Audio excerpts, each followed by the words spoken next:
Good evening and welcome to Money Matters. My name is Kim Hatza and I'm a life sciences attorney and partner at Millcrest Law in Radnor, Pennsylvania.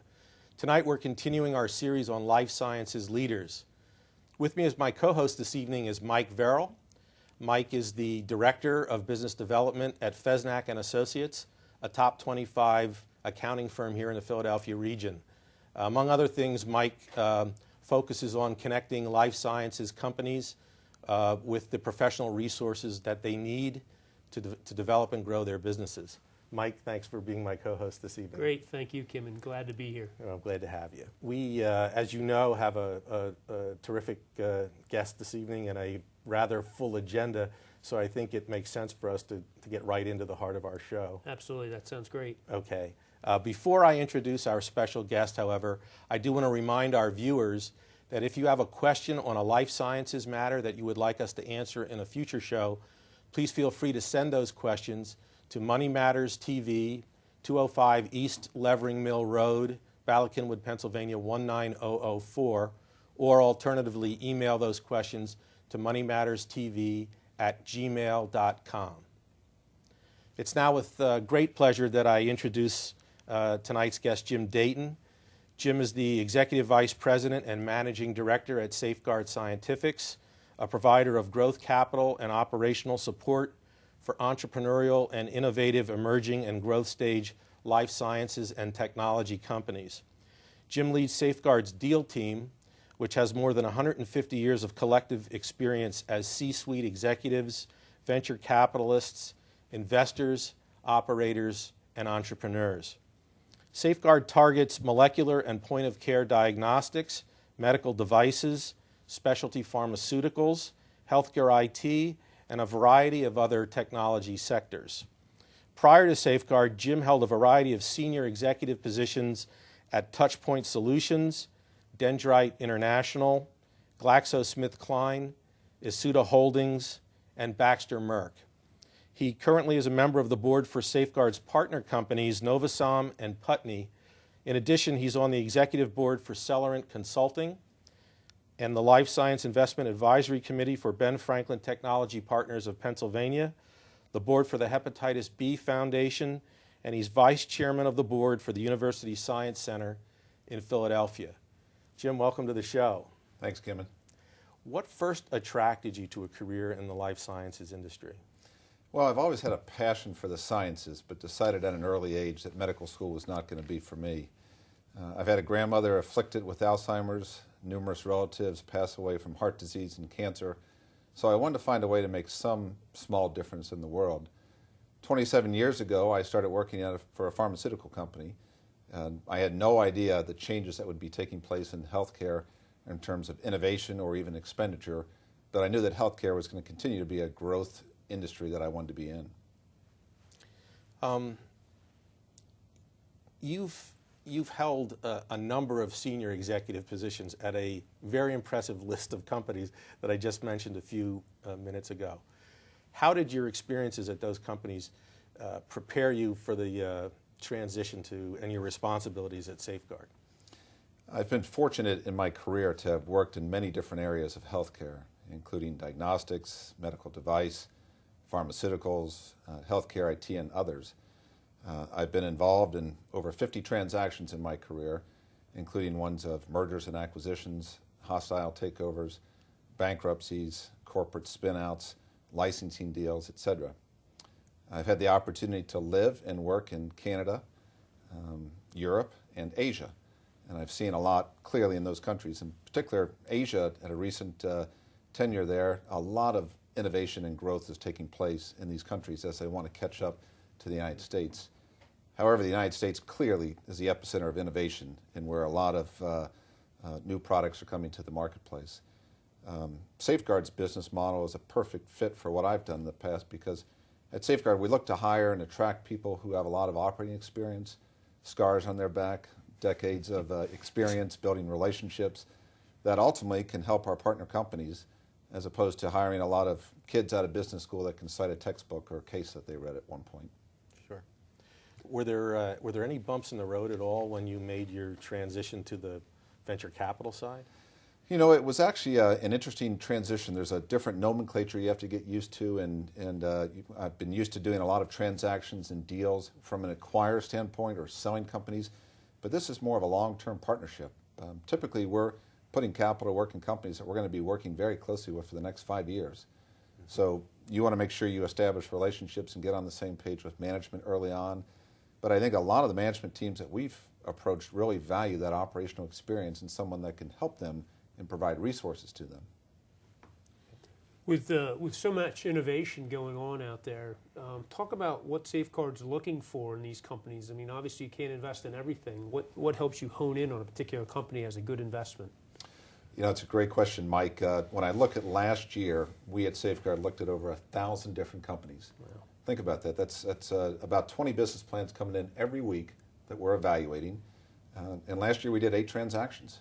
So it's a very narrow funnel when you think about it. Over 100, 150 opportunities come in. You're meeting with management teams. You're meeting some of the brightest people in the world who have brilliant ideas, and you can only pick one in that case.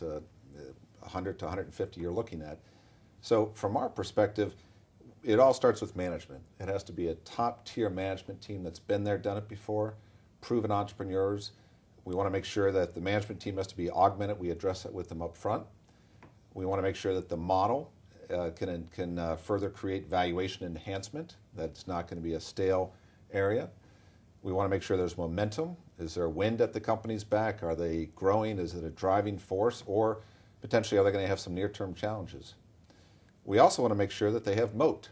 And what I mean by moat, do they have defensible barriers that they can create, whether it's in the form of IP or speed or other elements that can really create barriers to entry and allow them to succeed. Wow, that's quite a few points in the criteria to look at. Is there a certain stage you need a company to be at to have some of those things proven, or are you willing to back and bet management teams maybe they've done it before without proving those points? Well, for Safeguard, we like to put capital to work in revenue stage companies. So they've been there, they've started testing the market assumptions. We can do some thorough due diligence to validate, are the customers accepting this? Is there clearly growth opportunities? What we won't do is put capital to work if we're going to be beholden to a government agency like the FDA, and there's a long approval process like in biotherapeutics where it can be a decade or more of delays and incremental capital waiting for somebody to approve it. So for our sweet spot, it's where there's revenue, where we can talk to customers and we can use our significant commercial experience of launching products in the industry to validate the market assumptions. Outside of those companies that have to go through the FDA approval process, are there situations where you might invest earlier in a company? There are. In fact, particularly in healthcare IT or in technology areas, many of those companies can be very capital efficient. We performed several transactions recently where we put in a much smaller amount of capital up front to be able to validate the assumptions that the entrepreneurs had, spaces that we knew well, and that if it validated out, we could put further capital to work, and if for some reason we weren't convinced of the future growth, it was a small loss and we could move on. But some of those we believe could yield to be some very big opportunities. That's great. Jim, you've had a number of recent successes at Safeguard. I'm going to read these because I want to make sure I get the names of the companies right. Clariant, Avid Radiopharmaceuticals, Advanced Bio Healing, and Portico Systems.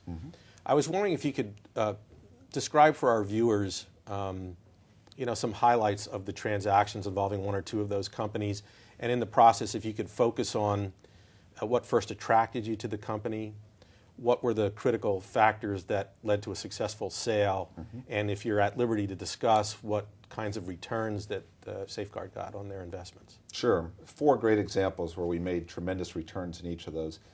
Maybe ABH would be a good place to start.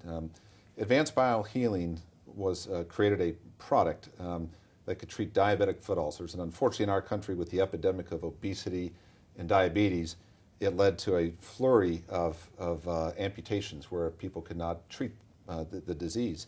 Smith & Nephew had poured hundreds of millions of dollars into building a plant and trying to build out a business to treat this. They had created a pretty unique product, but they had some flawed assumptions how they went to market, the reimbursement profile.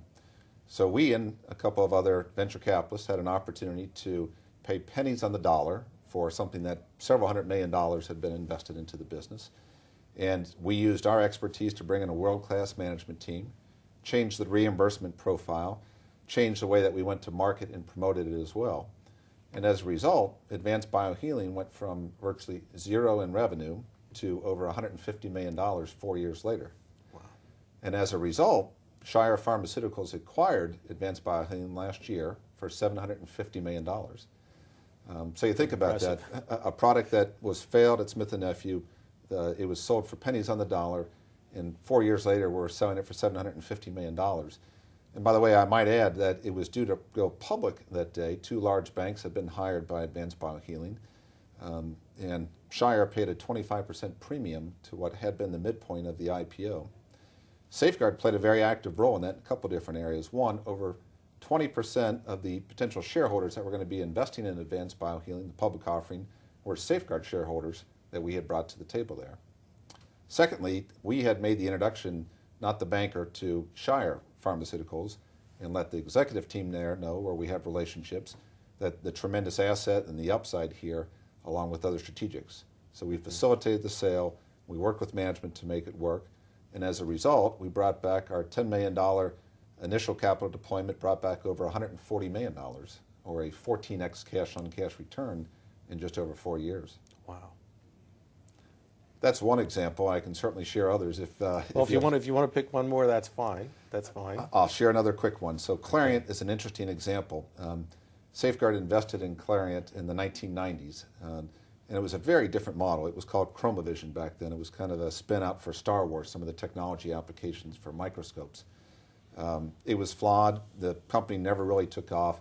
Most venture capitalists would have shut it down, but Safeguard was a majority owner in this company. So when I came on board 6 years ago, the Safeguard was in the process of just having put a new management team in place. We changed the business model. We found a way to advance the business, particularly laboratory testing, and expand it to include cancer diagnostics. And then 6 years ago, the revenue was $10 million a year, and when we sold it 2 years ago, they were doing almost $120 million in revenue.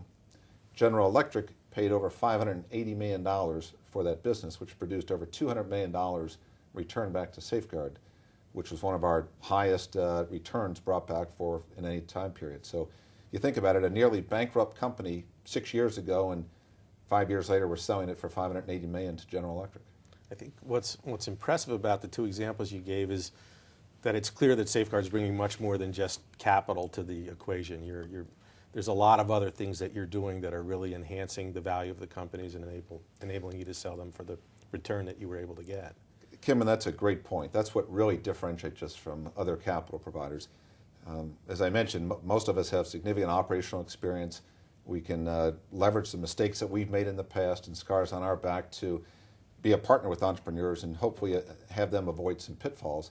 But Safeguard itself has a tremendous infrastructure of 30 plus very talented employees who have experience in operations, finance, legal, marketing, social media, a number of different areas that you think about a lot of our companies, particularly some of the younger ones, who can't afford to go out and build a team of all these experts.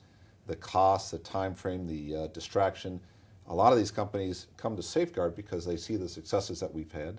They know the infrastructure support that we can help them with, and we're incredibly referenceable, some of the highest in the industry, so they come to us and want to work with us. When you talk about that and the competitive environment out there, has the environment for fundraising and venture capital investing, has it changed significantly over the last 5 or plus years? It has changed, Mike. Certainly from a Safeguard perspective, first of all, Safeguard was predominantly putting capital work in technology companies in the past. When I joined and the new management team joined in 2005, we proactively said, technology has been good, but let's create a separate area in healthcare, life sciences as well.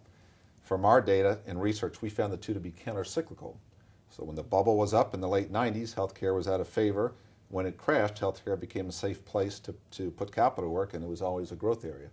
So for us, it's worked very well to have 2 separate areas, technology and healthcare or life sciences, that we could work with. And there's a great convergence in between of healthcare IT, where you have the opportunity to leverage both sides of the house in healthcare and technology. The venture capital marketplace has gone through some dramatic shifts over the last couple of years. It's expected that by the end of this year, there'll be 50% fewer venture capitalists out there today than there were in 2005. So the marketplace has declined by 50%. Safeguard is operating from a position of strength because of multiple exits that we've created, the cash that we've brought forth on our balance sheet, the debt that we've paid off. We're in a very enviable position now, not having to fundraise and having a very strong capital position that we can work from. Interesting. What are some, I think you touched on this in an answer you gave to an earlier question that Mike asked, but what are some of the critical components that an early stage life sciences companies needs to have in order to be able to attract investors? That's a super question because that also has evolved a lot over the last couple of years. In the past, particularly at the biotherapeutic area, companies raised a tremendous amount of capital, and they would pursue multiple programs that became very expensive, and if they had high-profile failures, they would just move on to the next one. With far fewer venture capitalists today, you can't do that. There's not as much capital out there. So the advice that I've given entrepreneurs is you have to focus and prioritize on your most critical lead product, your most important asset. You should also be developing relationships with strategics earlier on, not waiting to the end, and trying to forge partnerships with others that you can leverage as well in this process. A great example on that, Keeman, is one of our companies called NewPath. NewPath today has 3 products in clinical trials that they could advance, but they've chose to put virtually all of their resources and time and focus on their lead product to treat migraine. And by doing so, they've got a product that should be launching next year to the marketplace that will be able to treat millions of migraine sufferers where current medications today can't do because it'll be a patch. So you feel migraine coming on, instead of taking a pill where many people have GI problems, they can't take pills, you'll put a patch on your arm, and in a quicker period of time than taking a pill, your migraine will be treated. So they said, let's get our lead product to the marketplace, and then we can address other products, such as Parkinson's and other areas, after we've got revenue and profits that we can leverage and support it. Okay. So given that environment, what specifically should life sciences companies be looking for to raise money? Are there other options other than this drying up venture capital market? Where else should they look for investment? There are other options, Mike, and we're fortunate. The Philadelphia area is a great place for life science companies to flourish and do well. As Kevin mentioned, I sit on the investment committee at Ben Franklin, which is a strong institution that's been deploying millions of dollars for a decade plus in the region here. Today, they're actively looking to put capital to work in life sciences, technology companies, healthcare, IT, and clean tech companies. Actively, on a regular basis, we meet and look to meet with entrepreneurs to be able to award capital up to $700,000 that can be a great seed round investment to get companies started. I'm also the vice chairman at the Science Center here in Philadelphia.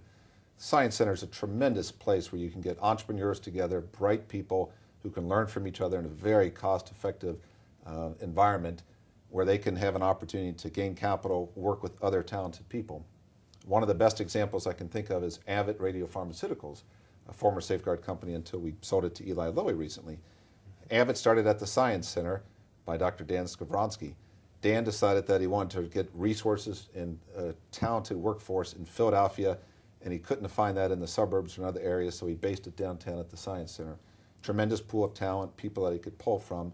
The company grew up and flourished, and 4 years later, Eli Lilly paid $300 million up front with the potential for up to $800 million on the back end.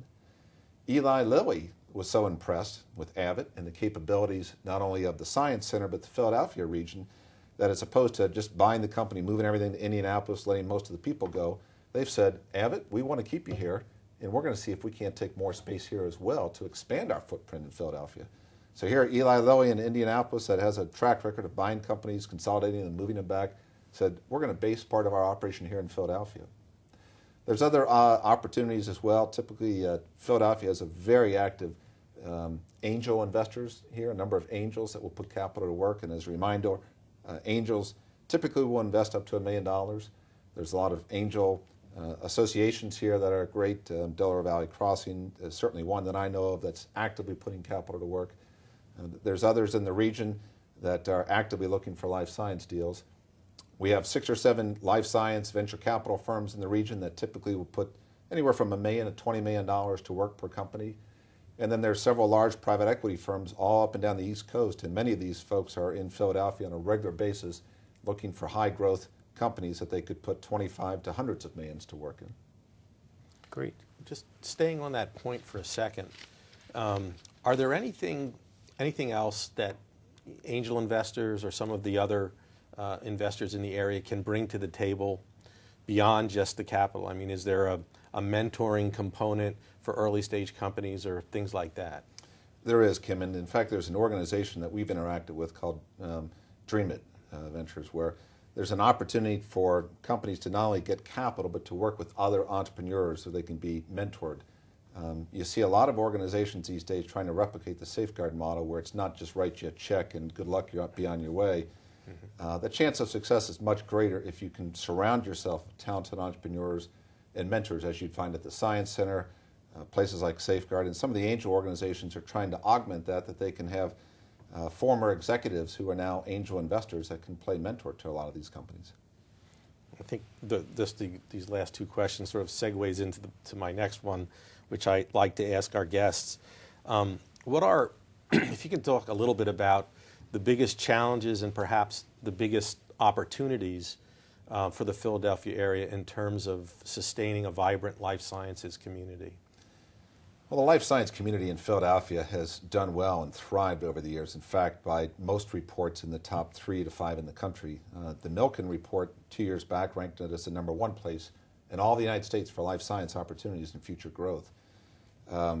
With the funding drying up, there's been some challenges to that. Companies like BioAdvance that used a lot of money from the tobacco settlement money that funded many companies that went on to achieve greatness, including Abbott in one of the early days. Now have had that capital constrained.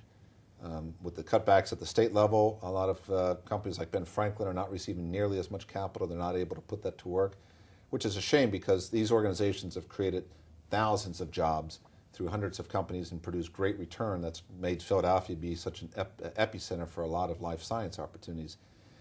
We've seen that shift recently from early stage life sciences to more of a healthcare IT focus here in Philadelphia, which I think can play well because we have a lot of pharmaceutical companies here, a lot of back-end service providers, and I'm convinced that Philadelphia in the next decade, along with New York, will probably be one of the top 2 or 3 places in the country for healthcare IT startups that will take place. That being said, I think we still have a lot of work to do. There's other states that are being a lot more aggressive to try to attract companies like that. I was at a recent bio organization, and nearly every state in the country had a representative there in a booth trying to meet entrepreneurs and trying to outsell other states why companies should relocate there. I'll give you a couple of quick examples. In Texas, if you have an oncology product or focus, for every $1 that's invested, they will match it with $2. If you can raise $1 million, they'll give you $2 million. And they want it to be put to work as part to advance future products in oncology. In Maryland, small companies, it's a $1 per $1 match. In Minnesota, it's a free tax incentive to those angel investors that are investing, that they're not taxed on any of the gains for whatever capital they put in. So there's a lot of states trying to be very aggressive to attract a lot more entrepreneurs to their areas.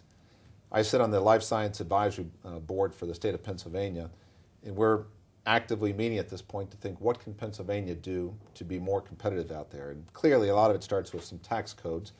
How can we be more aggressive in attracting some of these entrepreneurs? One great example is a company recently moved from California to Pennsylvania, and that doesn't happen very often because of the tax incentives, support, and local funding that the state was willing to provide to them. So I think if we can get more competitive in the tax incentives, the funding, and some more incentives like putting people together in areas like the Science Center where they can grow and work at a very reasonable rate with other entrepreneurs, that will certainly help. Okay. Mike, you shared with me earlier this week, and I think it's consistent with what Jim was just talking about. I guess it was an article from the Business Journal that talked about what the Advisory Council was doing and the recent report that it just issued. Did you want to review that report with? Yeah, I mean, they gave what, 5 key points, I think, that Pennsylvania needs to step up and act on to try to sustain and build a vibrant life sciences community here, and recognizing that funding is what it is in this recessionary period that we're in. What are a couple of the, if we don't do all 5, in your mind, what's a priority? Where do we need to start first? I think that the first one is certainly to allocate capital from a state perspective, like the tobacco settlement funds, where there is an enormous amount of capital still to be allocated, that the state could direct that to building life science companies in the region. You think about numerous companies that were created here in the region. One great example is Cephalon, that went from 0 to thousands of employees in a very short period of time, ultimately to be acquired by Teva, also in the region. These examples, these success stories are not few and far between. They're happening every year here, where there's multiple ones creating hundreds or even thousands of new jobs. So the economics are clearly there. We have to make some tough decisions at a state level to commit those dollars there. Secondly would be the capital, the tax structure. We have to make it incentives for the investors putting capital to work and for the entrepreneurs, that they're not double taxed or that there's not disincentives to do that. It's very easy to move across the border to Maryland, where you can get matching dollars and no taxes on a lot of these investments. So clearly, I think that's going to be one of the areas as well. And then lastly would be leveraging the existing infrastructure here that's very unique in the country. You've got some pockets like Boston and Silicon Valley and San Diego where you've got other pockets, but Philadelphia, the region, has the potential to be the leader in the country, not only in life sciences, but particularly in healthcare IT. If we can take a proactive approach to start building those businesses now, I think you'll see great rewards pay off for that in the future. And let's face it, healthcare is not getting any cheaper. When I mentioned 27 years ago starting the pharmaceutical industry, where healthcare was 4% of our gross domestic product, next year it's expected to be 16% of our gross domestic product. A decade from now, it's going to be 20%. Think about that. 1 out of every $5 spent in this country will be healthcare related. We should be at the forefront there because there's so many jobs and opportunities that can be created in our region to make us one of the premier healthcare and life science markets in the country. Our time is really short, so I'm going to ask you a quick question. If you can give me, maybe it's not something that lends itself to a quick answer, but I'm going to ask you to do it anyhow. There are a number of pharmaceutical employees that are displaced in this region as the big pharma basically outsources their R&D groups. Do you have any recommendations to those people, the kinds of things that they can do in light of what's been going on? You know, Kim and I have met with several of these folks that have been displaced, and I believe there's an opportunity, because these are bright people, that the model is changing. It's moving from big pharma to biotech in some cases, specialty pharma, repurposing of other drugs. The FDA recently reviewed that they want to make it easier for repurposing of older drugs, what's called 505(b)(2)s. And what that means is that you take an older existing drug that had been approved for a certain application, you introduce it for a new one. We think there's going to be tremendous opportunities for that in the future. And I think a lot of these talented R&D executives, if we can give them the right resources and support center, could be very successful to help create companies of tomorrow. Okay. Well, I think that's about all the time we have. So I want to thank our special guest, Jim Datin, tonight. Jim, you were terrific. Appreciate having you on. Love to have you back another time. Thanks, Kim. Mike, thank you for being a great co-host this evening. I really appreciate it. The next guest on the next episode of Money Matters is Todd Westby, who's from Newmark Mac Realty. I want to thank everybody for watching this evening, and we'll see you again next time.